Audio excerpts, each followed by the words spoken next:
네, 코스닥 시장 월요일과 화요일 이틀간 5% 이상 지수가 빠지는 모습을 보였습니다. 저희가 코스닥 좀 자세히 들여다보는 시간 여러분과 함께 가져보겠습니다. 한국투자증권 이프랜드예요. 박재영 차장 나와 계십니다. 차장님 어서 오세요. 네. 저희 코너 또 맡고 계시니까 어제 시장 보시면서 상당히 깊은 고민에 또 빠지지 않으셨을까 싶습니다. 지금 신약 흐름과 함께 저도 잠시 들어보니까 신용잔고도 좀 주의 깊게 확인을 해봐야 될 것 같다. 시장의 현재 그 체크 상황이라 그럴까요? 좀 점검을 해주시죠. 예. 네, 이틀 동안 이제 5%가 빠지면서 굉장히 공포스러운 한 주의 시작이었고요. 네. 잘 오르던 바이오와 화장품이 주도를 해서 하락을 하면서 개인 투자자들 굉장히 시름이 좀 깊어질 것 같습니다.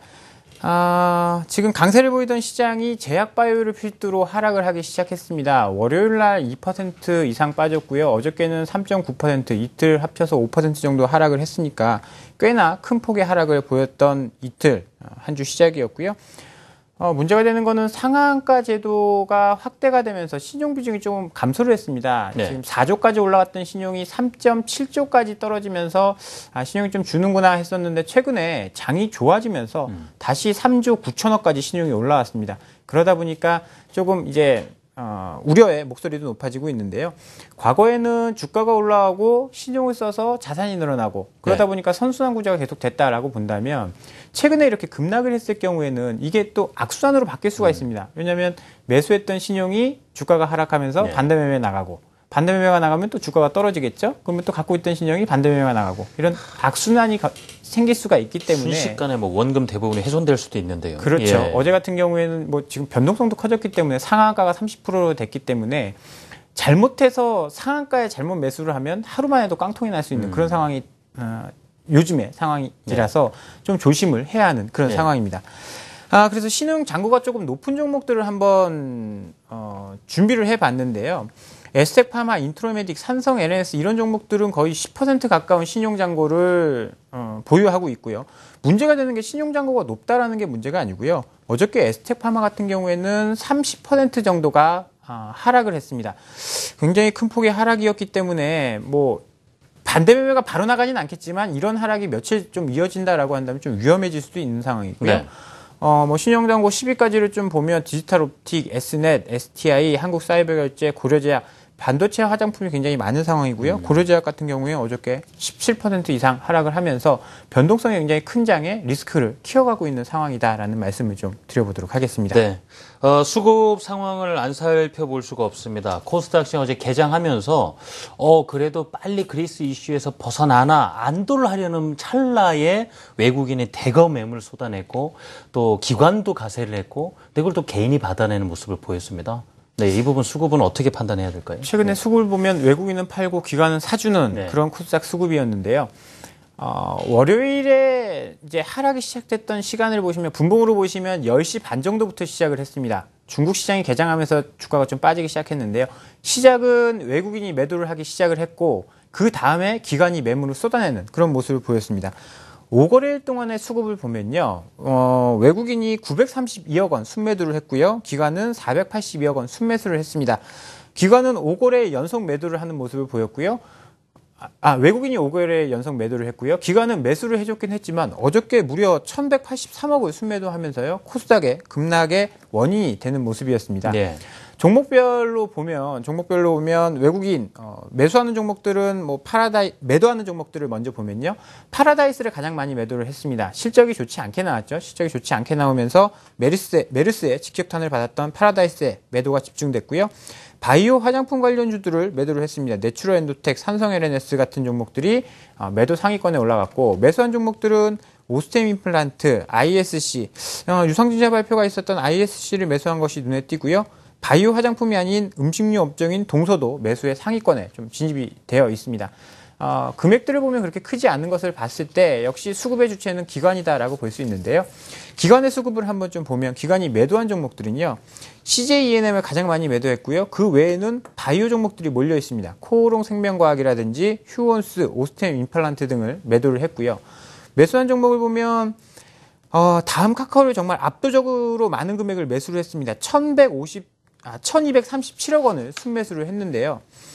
요거 외에는 지금 바이오 화장품의 매수세가 현저히 줄어든 것을 볼 수 있습니다. 매수 2위를 보면 뭐 코아스템, 차바이오텍, 보령메디앙스, 위메이드 이런 종목들이 매수를 했는데 기존보다는 매수 금액이 많이 줄어든 것을 확인할 수 있는데요. 다음 카카오를 제외하면 다음 카카오를 1200억 매수를 했기 때문에 이것을 제외하면 기관도 매도에 좀 가담을 하고 있다라고 분석을 할 수가 있을 것 같습니다. 예, 그렇군요.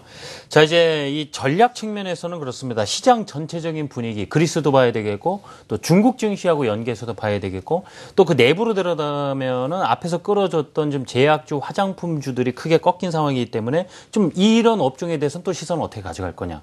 궁금해하시는 부분이거든요. 저는 이제 그리스도 큰 문제다라고 네. 생각을 하는데요. 지금 더 문제는 중국 증시다라고 판단을 하고 있습니다. 그리스가 문제가 될 거였으면 미국 시장이 이렇게 뭐 오르거나 하진 않았을 거다라고 보고요. 네. 그리스가 문제였으면 대형주들, 수출주들이 먼저 좀 조정을 받았을 거다라고 생각을 하는데 지금 조정을 받는 거는 이제 그리스 문제보다는 중국 증시 급락이 겹치면서 크게 빠지고 있다라고 보는데요. 월요일에도 마찬가지였습니다.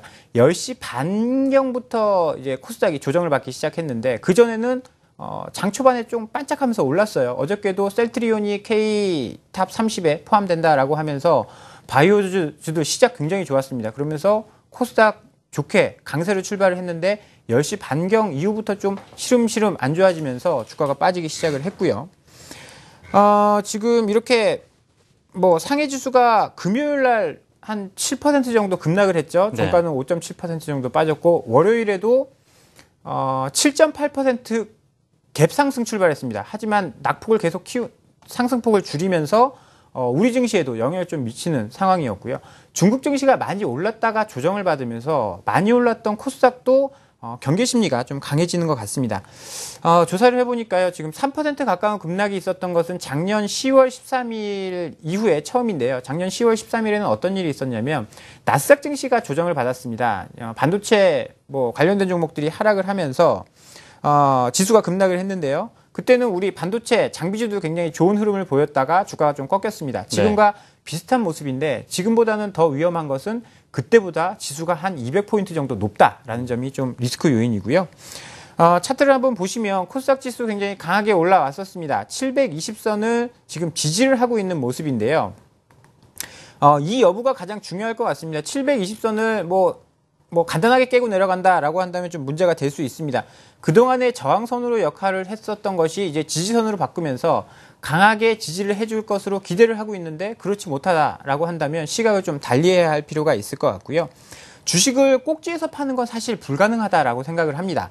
무릎에서 사서 머리를 지나서 어깨에서 파는 게 맞는데 지금은 왼쪽 어깨를 지나서 머리 정도라고 보시면 될 것 같고요. 오른쪽 어깨를 형성을 할지 아니면 더 꺾일지 그 부분을 좀 주요 포인트로 보셔야 할 것 같고요. 그리스 문제가 잠잠해지는 것은 이제 7월 20일 전후가 될 것으로 보고요.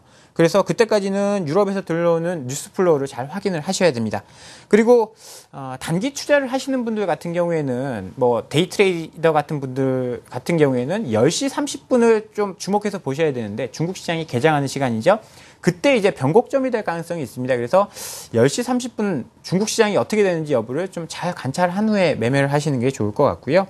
최근 바이오 그리고 화장품주들 어제 오늘 오른 게 아닙니다. 굉장히 많이 올랐기 때문에 차익 실현 욕구도 클 수밖에 없거든요.